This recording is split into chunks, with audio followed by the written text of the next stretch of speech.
और सबसे बड़ी बात, यहाँ पर ही हमारे किसान बहुत बड़ी गलती करते हैं। 90% किसान गलती करते हैं। जैसे मैंने पहले आपको बताया कि जनवरी की ठंड में भी काफ़ी किसान तोरई उगाकर मार्च अप्रैल में पूरा का पूरा अपना खेती का खर्चा केवल एक तोड़ाई से निकाल देते हैं। मैं सही कह रहा हूँ, केवल एक तोड़ाई से निकाल देते हैं। अगर आप भी चाहते हो कि आप इस तरह से तोरई की खेती करें कि आपका खर्चा भी केवल एक तोड़ाई से निकल जाए, तो ये वीडियो आपके लिए होने वाली है। लेकिन अधिकतर किसान 90% किसान एक गलती करते हैं और उस एक गलती की वजह से उनकी पूरी की पूरी फसल बर्बाद हो जाती है। तो वो क्या गलती रहती है और वो क्या तरीका रहता है जिसको करके किसान एक तरफ अपना पूरा खर्चा पहली तोड़ाई से निकाल देते हैं और वहीं दूसरे किसान अपना बड़ा भारी नुकसान करा लेते हैं। तो इस वीडियो में ये सारी बातचीत करेंगे कि आप जनवरी में तोरई की खेती करके एक बेहतर अच्छा मुनाफा मार्च और अप्रैल में जाकर किस तरह से कमा सकते हैं। तो अगर आप चैनल पर पहली बार आए तो चैनल को सब्सक्राइब करें, वीडियो को लाइक और शेयर करें। नमस्कार किसान भाइयों, आज मैं आपको बताऊंगा कि आप जनवरी में तोरई की खेती करके पहली बार में ही अच्छा खासा मुनाफा कैसे जनरेट कर सकते हैं। वो कौन सी सहूलियतें हैं, वो कौन सा तरीका है जिससे काफ़ी किसान जो है जनवरी में खेती करके मार्च और अप्रैल में तोरई का बहुत बेहतर भाव लेते हैं और पहली तुड़ाई में ही अपना पूरा खर्चा तोरई का निकाल देते हैं। और कुछ किसान वहीं पर ये सोचते हैं कि भाई जनवरी में तोरई कैसे उग सकती है, क्योंकि तोरई के लिए जो तापमान चाहिए वो कम से कम 20 से 30 डिग्री के आसपास का तापमान चाहिए जब जहाँ पे तोरई जर्मिनेट होती है। जबकि जनवरी की बात करें तो जो तापमान रहता है 20 डिग्री से नीचे का रहता है। तो ये सारी चीजें आपको किस तरह से करनी है, इन सब चीजों के बारे में बातचीत करेंगे। तो सबसे पहली बात, जनवरी में तोरई करने के लिए हमें क्या करना चाहिए। जनवरी में अगर आप तोरई कर रहे हैं तो आप अगर टनल विधि से इस तरह से तोरई करें तो आप निश्चित तौर पर मार्च और अप्रैल में तोरई का बहुत बेहतर भाव ले सकते हैं।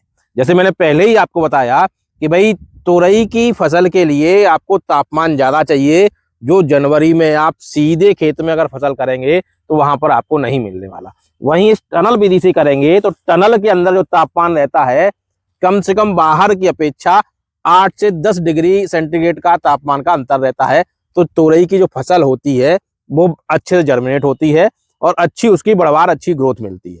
तो जो फसल हमारी आपकी जहाँ जो है अप्रैल में शुरू होने वाली होती है वो कम से कम 25 से 30 दिन पहले फसल आपकी शुरुआत हो जाती है। और जब 25 से 30 दिन फसल शुरू होने पर जो आपका उत्पादन होता है बाजार में 20 से 25 दिन पहले पहुंचता है, तो आपको रेट भी बेहतर मिलते हैं, जिससे आप पहले ही तुड़ाई में अपनी खेती का पूरा खर्चा बड़ी आसानी से निकाल सकते हैं। अब बात करेंगे हम खेत की तैयारी की। खेत की तैयारी के लिए पहले आपको अपनी 2 से 3 जुताई लगानी है और 2 से 3 जुताई के बीच में ही आपको सबसे बड़ी बात क्या है, ये जो खाद देख रहे हो आप, एकदम से बिल्कुल सड़ी हुई अच्छी गोबर की खाद लेनी है। ये देखिए बिल्कुल सड़ी हुई होनी चाहिए गोबर की खाद। ये गोबर की खाद आपको लेनी है और ये करीब 8 से 10 टन 1 एकड़ के लिए गोबर की खाद लेनी है, क्योंकि अगर आप गोबर की खाद डालते हैं तो आपको पैदावार बेहतर मिलने की गुंजाइश, संभावना ज़्यादा रहती है। इसके अलावा आपको रासायनिक खादों का प्रयोग करना है। रासायनिक खादों में नाइट्रोजन की बात करें तो करीब नाइट्रोजन की मात्रा पर एकड़ आपको 60 किलो के आसपास लेनी है। फास्फोरस आपको 20 से 25 किलो और पोटास भी 20 से 25 किलो लेना है। नाइट्रोजन आपको 2 बार में देनी है। फास्फोरस, पोटास, सड़ी हुई गोबर की खाद और आधी मात्रा नाइट्रोजन की आप जुताई के समय डाल दें और उसके बाद में बची हुई मात्रा नाइट्रोजन की आगे देनी है। वो किस समय देनी होगी वो भी मैं आपको बताऊंगा। जुताई कराने के बाद में आपको जो है इस तरह के आपको बेड बनवाने हैं।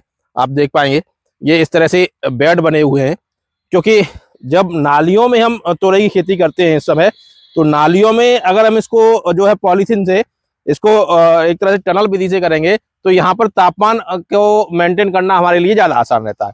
तो नाली के लिए आपको ये जो बेड है बीच में बना हुआ है, कम से कम आपको 5 से 6 फुट की बीच की दूरी लेनी है। जो नाली से नाली की दूरी रहेगी 5 से 6 फुट रहेगी।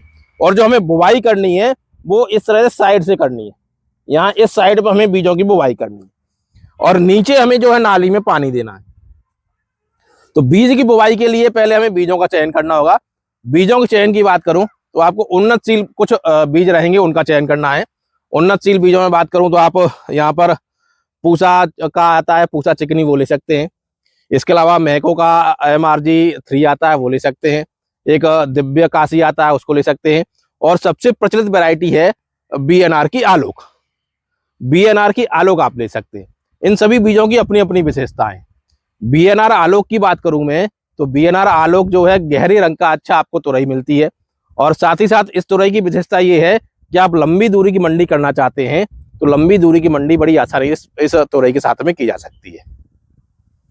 वहीं अगर एमजीआर की बात करूं, मैको की बात करूं, तो इसकी तुरई की लंबाई ज्यादा होती है और वजन भी बहुत अच्छा मिलता है, तो आपको उत्पादन अच्छा मिलता है। और दिव्य काशी की बात करूं तो कम समय में तैयार होने वाली ये वैरायटी है। जहां आपको अन्य तुरई 40 से 45 दिन में तैयार होती हैं, ये उससे भी कम समय में तैयार हो जाती है। तो आपको ये कुछ वैरायटी है, इनके बीज आपको तैयार करने हैं। आलोक का मैं दिखा देता हूँ आलोक का आपको किस तरह का बीज रहेगा। ये आलोक का बीएनआर का आलोक रहेगा, इसको आप ले सकते हैं, इसको भी यूज कर सकते हैं। और ये ज़्यादातर अधिकतर क्षेत्रों में प्रचलित हाइब्रिड वैरायटी है, इसको काफ़ी किसान यूज करते हैं। और सबसे बड़ी बात, यहाँ पर ही हमारे किसान बहुत बड़ी गलती करते हैं, 90% किसान गलती करते हैं। जैसे मैंने पहले आपको बताया कि जनवरी में तापमान काफ़ी कम रहता है, तो इस समय जो बीज का जर्मिनेशन होता है अपने आप में बड़ी चुनौती होता है। तो इस समय आपको जो तोरई की बिजाई करनी है एकदम सीधे से नहीं करनी है। ये जो बीज रहेंगे तोरई के, इन बीजों की बिजाई आपको, आप चाहो कि इनको लो और आप सीधा इस तरह से ये बिजाई कर दो, तो ये इस तरह से आपको इन बीजों की बिजाई नहीं करनी है। इससे पहले आपको ये काम करना है कि जो भी आप बीज लेके आओ, उन बीजों को गुनगुने पानी में 10 से 12 घंटे पहले आपको भिगोना है। भिगोने के बाद में आपको पानी से बाहर निकालकर, चाहे तो आप जूट का टाट ले या कोई सूती कपड़ा ले, उसमें बांध कर जब तक इनमें अंकुरण ना हो, तो या तो आप इस तरह से मिट्टी का गड्ढा कर लें, यहाँ पर खेत में ही इस तरह से मिट्टी का गड्ढा करके 1.5-2 फीट गहरा गड्ढा करके उसमें दबा दें, या अन्य किसी गर्म स्थान पर भूसे में या किसी जगह उनको रख दें। और जब बीजों का अंकुरण हो जाए तो उसके बाद में एक जगह 2 से 3 बीज लेकर इस तरह से 2 से 3 सेंटीमीटर की गहराई पर बीजों को दबाएं। जो गहराई होगी 2 से 3 सेंटीमीटर होगी, और बीज से बीज की जो दूरी होगी वो करीब आपको 1.5 से 2 फीट की रखनी है। इस तरह से आपको बीज की बुवाई करनी है और एक जगह 2 से 3 बीज आपको लगाने हैं, जिससे आपको एक जगह में 2 से 3 पौधे मिल जाएं। तो ये रहेगा बिजाई का तरीका। बुवाई के ठीक तुरंत बाद आपको बहुत हल्की हल्की सिंचाई नालियों में जो है करनी है, जिससे बीज तक बहुत थोड़ी नमी पहुंचे। अगर नमी अधिक होगी तो बीज में पहले से ही नमी है, और अधिक नमी मिलने के बाद मौसम में भी नमी रहती है इस समय पर, तो बीज को सड़ने की समस्या पैदा हो सकती है। तो आपको सिंचाई बहुत हल्की करनी है। और साथ ही साथ में इस समय तापमान मेंटेन करने के लिए आपको जो है इस तरह से टनल विधि से अगर आप कर रहे हैं, तो इस तरह से टनल विधि से जो ये 40 से 50 माइक्रो mm की पॉलीथिन आती है, उससे आपको बीजों को इस तरह से कवर कर देना है, जिससे कि आपका जो तापमान है वो मेंटेन रहे, वो बना रहे, जिससे बीज अंकुरण में आसानी रहे। जब आप बीज की बुवाई करते हो तो बीज को आप एक बार पहले कार्बन एंजाइम से उपचारित कर लें, क्योंकि उपचारित करने से बीज में जो है जर्मिनेशन की संख्या भी बढ़ जाती है और आगे फसल में रोगों के अन्य आने की संभावना भी रहती है। उपचारित करने के बाद में, जैसे मैंने आपको प्रक्रिया पिछली बताई थी, उस प्रक्रिया का आप जो है पालन कर सकते हैं। उस तरह से आपको आगे बीज की बुवाई करनी होती है। बीज बुवाई के बाद जब आप हल्की हल्की सिंचाई दे देते हैं, उसके उपरांत करीब 7 से 8 दिनों बाद जब बीज का अंकुरण हो जाता है, उस समय आप फिर से एक हल्की सिंचाई दें। और जैसे मैंने आपको पहले बताया था कि नाइट्रोजन की आधी मात्रा आपको बचा के रखनी है, तो जो नाइट्रोजन की आधी मात्रा आपने बचाई हुई होती है, जब पौधे 2-2, 4-4 पत्ती के हो जाते हैं, 20 से 25 दिन के हो जाते हैं पौधे, उस समय आप उस बची हुई मात्रा को, नाइट्रोजन की मात्रा को अपनी फसल में एक बार फिर से दे सकते हैं। क्योंकि जो सर्दी का मौसम रहता है, धूप कम निकलती है, उस समय पौधे को सीधी नाइट्रोजन वातावरण से नहीं मिल रही होती है, उस समय आपको नाइट्रोजन देने की आवश्यकता रहती है, तो आपकी फसल बेहतर ग्रोथ करती है। इसके बाद सबसे बड़ी समस्या आती है, जैसे कि आपकी फरवरी शुरुआत होती है, मौसम में गर्माहट होती है, उस समय समस्या आती है कीट पतंगों की। सबसे बड़ी समस्या रहती है माहू की। माहू भी आपको देखने को मिलती है, तो लगातार आप माहू का ध्यान रखें।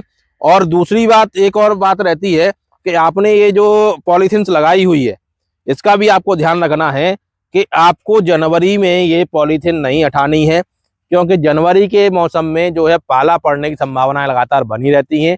अगर आपने ये थैली हटाई, पॉलीथीन हटाई, तो अगर पाला पड़ा तो आपकी पूरी फसल बर्बाद हो सकती है। तो आपको ये बात विशेष रूप से ध्यान रखनी है। माहू और उसके साथ में सफेद मक्खी का भी अटैक रहता है फरवरी के महीने में, तो उस समय आप जो है नीम के तेल का प्रयोग कर सकते हैं। अगर आप जैविक तरीका अपना रहे हैं तो नीम के तेल का प्रयोग कर सकते हैं। 2 ml से 3 ml पर लीटर आप नीम का तेल लेकर अपनी फसल पर छिड़काव कर सकते हैं, जिससे कि आपको माहू और सफेद मक्खी की से जो है फसल में छुटकारा मिल जाएगा। जब आपकी फसल 30 से 32 दिन की हो जाती है, उस समय फूल आने का समय रहता है और आप चाहते हैं कि आपके फल पर अच्छी चमक आए, उत्पादन ज्यादा मिले, तो उस समय आप बोरॉन और माइक्रो न्यूट्रिएंट्स का जो है अपनी फसल पर 30 से 35 दिन के बीच में छिड़काव कर सकते हैं, जिससे आपको पैदावार बेहतर मिलेगी। फसल और जो फल है आपका, जो तुरई है वो चमकदार मिलेगी, लंबी मिलेगी, वजन अच्छा मिलेगा, जिससे कि आपको बाजार भाव भी काफी बेहतर मिलेगा। अब बात आती है हमें उत्पादन कब से मिलना शुरू हो जाएगा। तो तुरई की फसल अगर आप इस तरीके से करते हैं तो जनवरी में लगाई गई तुरई की फसल 40 से 50 दिन में आपको मार्च के आसपास में जाके फसल मिलना शुरुआत हो जाती है। और इस समय चूंकि बहुत कम बाजार में तुरई मिल रही होती है, तो आपकी तुरई का भाव अच्छा मिलता है। तो इस तरह से आप तुरई करके एक अच्छा मुनाफा कमा सकते हैं। और जो आपकी लागत आई हुई होती है, आप पहली बार में ही अपनी लागत का बड़े आसानी से खर्चा निकाल सकते हैं, क्योंकि 1 एकड़ से आपको 80 क्विंटल से लेके 150 क्विंटल तक का उत्पादन मिलने की संभावना रहती है। तो इस तरह से आपका पहली बार में ही फसल पर आया हुआ पूरा खर्चा निकल जाता है। तो इस तरह की वीडियोज के लिए आप लगातार हमारे चैनल पर बने रहें, और अगर पहली बार है तो चैनल को सब्सक्राइब करें, वीडियो को लाइक और शेयर करें।